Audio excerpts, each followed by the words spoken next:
Merci d'être si nombreux. Frantz Fanon. Frantz Fanon. Quand vous entendez dire du mal des Juifs, dressez l'oreille, on parle de vous. Nous sommes ici rassemblés pour marcher pour la République et contre l'antisémitisme, en écho à l'appel de la présidente de l'Assemblée nationale et du président du Sénat.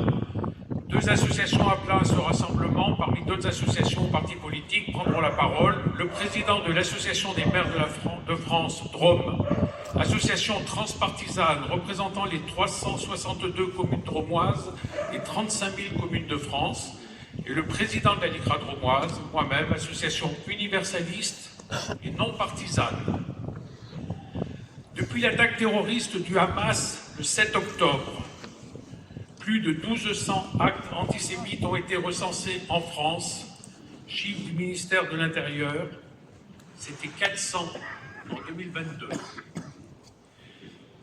Beaucoup de questionnements, comme il y a 4 ans, ont surgi depuis l'appel à cette manifestation. Pourquoi que l'antisémitisme?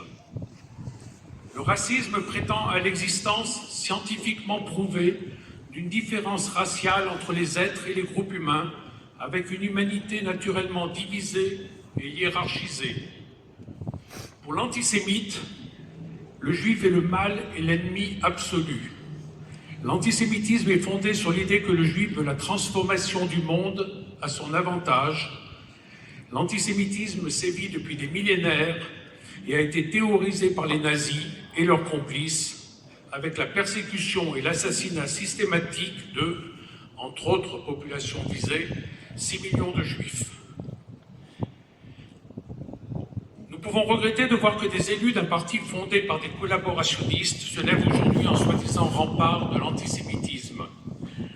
Comment croire que ceux-là même qui dansaient avec des nazis hier et dont le président pendant plus de 40 ans a multiplié les sorties négationnistes et antisémites et a été condamné pour ces faits, puissent s'ériger en défenseurs des juifs aujourd'hui, ou de ceux qui refusent d'associer terrorisme et Hamas, mouvement qui persécute aussi le peuple palestinien. Bien que le conflit qui se déroule à 4000 km d'ici ne soit pas le sujet du jour, la position de la LICRA a toujours été claire, une solution à 2 États et à leur droit d'exister en sécurité et en paix. L'opération de sécurité menée par Israël pour déloger les djihadistes de Gaza fait de nombreuses victimes civiles. C'est une monstrueuse tragédie dont les responsables sont de part et d'autre des belligérants.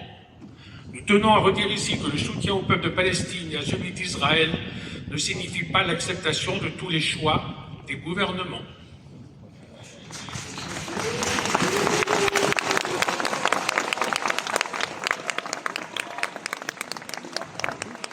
Ce rassemblement contre l'antisémitisme n'est pas une marche politicienne, mais une marche républicaine. C'est également une marche politique et non de récupération politique. Pour s'opposer à la fragmentation de la nation, qui est l'objectif des diviseurs professionnels et des vecteurs de haine.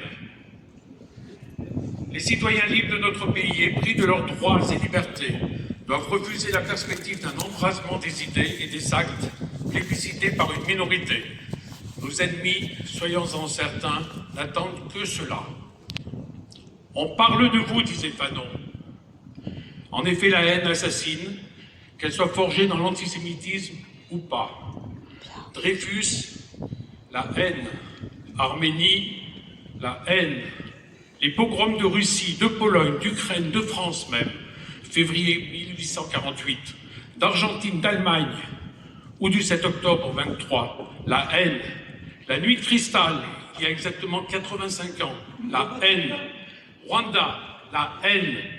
Peuple rohingya, cambodgien, ouïghour, la haine. 11 septembre, la haine. Toulouse, la haine. Bataclan, la haine. Peuple afghan et iranien, la haine. Ilan Halimi, Mireille Knoll, Sarah Halimi, la haine. Au Karabakh, la haine. Hypercacher, la haine. Et j'en oublie hélas. Charlie Hebdo, bien sûr, la haine. Si nous perdons les leçons de ce passé, Si nous perdons cette histoire commune qui doit nous unir et tendre vers l'avenir, les tragédies recommenceront. Et alors que nous étions les gardiens d'une mémoire douloureuse, nous voilà souvent soudain témoins d'atrocités qui annoncent une possible répétition. N'oublions jamais les rassembleurs, les artisans de la paix du monde entier, Jean Moulin, la haine. S'armer contre la haine, contre les racismes, les extrémismes et contre l'antisémitisme, c'est prôner une éducation et une culture universaliste, combattre pour la laïcité sans adjectif et penser sans cesse liberté,